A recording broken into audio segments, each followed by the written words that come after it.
Hello there beautiful and welcome to the Powder Puff Girl. So I am finally reviewing the HYPHEN Sun Milk Mineral Sunscreen. Before we go forward, my skin type is dry. I am reviewing this in a dry climate. My MAC foundation match would be an NC40 during the summers. I can go a little bit lighter during the winters, but I do not use MAC because it is not cruelty free and that is for your shade reference only.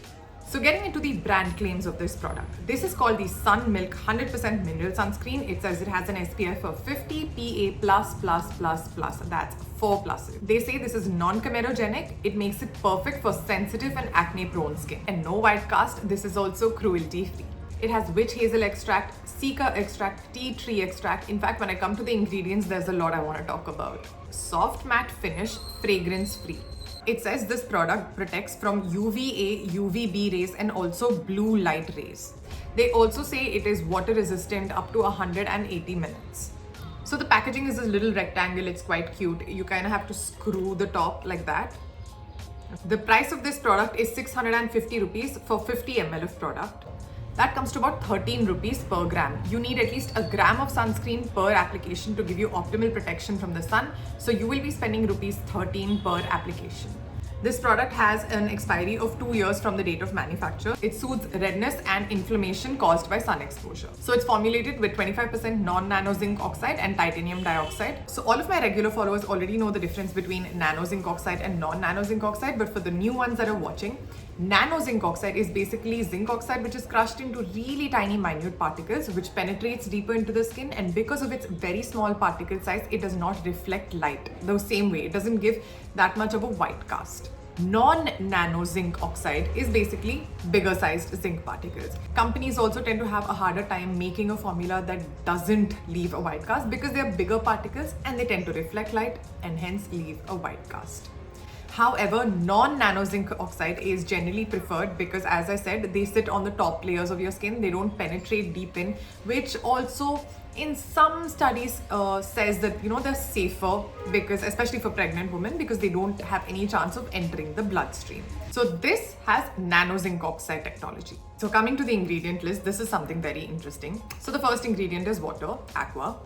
Then we have zinc oxide, which is the star UV filter in this. This makes it a purely mineral sunscreen, by the way, because the only two UV filters are zinc oxide and titanium dioxide. Then we follow it with a couple of silicones. Yes, this does have silicones. We are seeing glycerin, which is a star ingredient for moisturizing your skin. There is niacinamide. Then we have a couple of silicones again. Then we see titanium dioxide. We see talc, sodium chloride, which is basically table salt. Now here come all of these extracts. The first extract, which is Salix alba, willow bark extract, it has antimicrobial properties. It is also known to be a natural alternative to salicylic acid, by the way, which is known to kill acne bacteria. We're seeing the neem leaf extract. We're seeing the tea tree leaf extract. We're seeing Centella asiatica, which is basically a soothing and anti-inflammatory ingredient.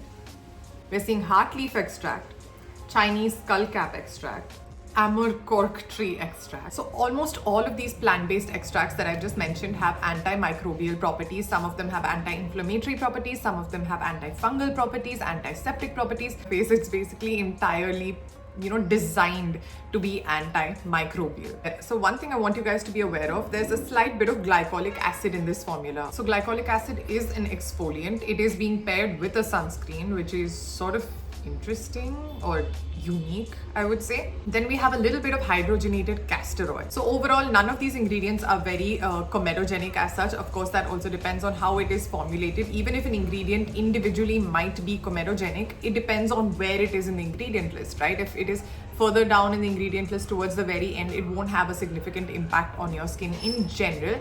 However, of course, that varies. I have been trying out this product for about 2.5 weeks right now. So I think I can tell you as to how my skin reacted. Now, while I do actually love all of the extracts in this formula, a simpler ingredient list is a good idea for people with sensitive skin or people who are prone to a lot of allergies, because sometimes you don't know what irritates your skin until you actually use it. When the ingredient list is very minimal, it drastically reduces the chance of you getting any sort of a reaction. However, the ingredients in this are really soothing, anti-inflammatory, antimicrobial ingredients, so hopefully that shouldn't be irritating to most of you. So I'm going to go ahead and show you the consistency of this product.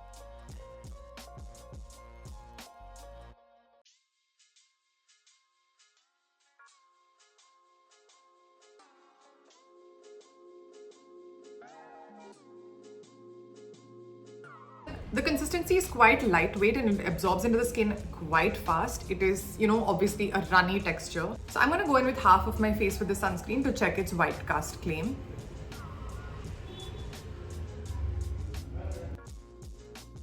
As you can see, I used quite a bit.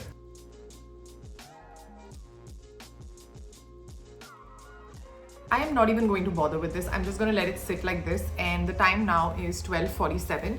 So I'm just going to see how long it takes to sink in, and I'm going to pack it in some time. I will be coming right back. So it's been 12:59, which is approximately 12 minutes-ish. I haven't packed it into my skin or anything properly yet, so I'm going to do that. Okay, so this is the final finish. If I can give this just 5 more minutes, this does sink in even more. So I'm just going to go ahead and let you see. So I'm just going to finish with the other side of my face, and I'll come back for a reapplication shot to check if it builds. So I've tried applying this on my hand and I've tested out the water resistance over here. While this product was relatively water resistant, I somehow felt like I should try immersing it in water to check how water resistant it truly is. When I poured it into a cup of water, it just took under a minute to start falling apart. I would not take the water resistant claim of this sunscreen very seriously. It is water resistant, but not so much. So the time now is 1:30 and this is what it looks like. It's been about almost an hour and this is the product completely, absorbed into the skin. So here are my final thoughts. Number one, this product did not break me out. I have been using a lot of HYPHEN products, a lot of them. In fact, I've been testing out almost everything that HYPHEN has launched, and some have irritated my skin quite a bit. So I was a little worried about how this one would be. However, this has not caused me any sort of reaction. However, I realize that I have to mention this as a disclaimer in all my videos. Skincare is subjective. What works for me might not work for you, and what works for you might not work for me. So please keep that in mind. As for me personally, this product did not react. It didn't cause any sort of an outbreak, no redness, no irritation, nothing. The finish, okay, they say it is a soft matte finish. I disagree. Okay, I don't believe that this is a soft matte finish. If you use a lot of moisturizer, it takes a little bit longer to absorb into your skin. However, it'll give you a dewy look. If you use very less moisturizer or use it directly onto your skin, it gives you a skin-like finish. So I would say skin-like depending on how much moisturizer you use. I disagree with this being a soft matte finish. Oh, I didn't even pack it in some places. This product is also certified. I reached out to HYPHEN on their Instagram because I did not see a certification shot on the website as of today. So when I did reach out, they gave me this certification. So I actually ended this video and I forgot that I didn't do the reapplication shot, so I'm gonna do it now.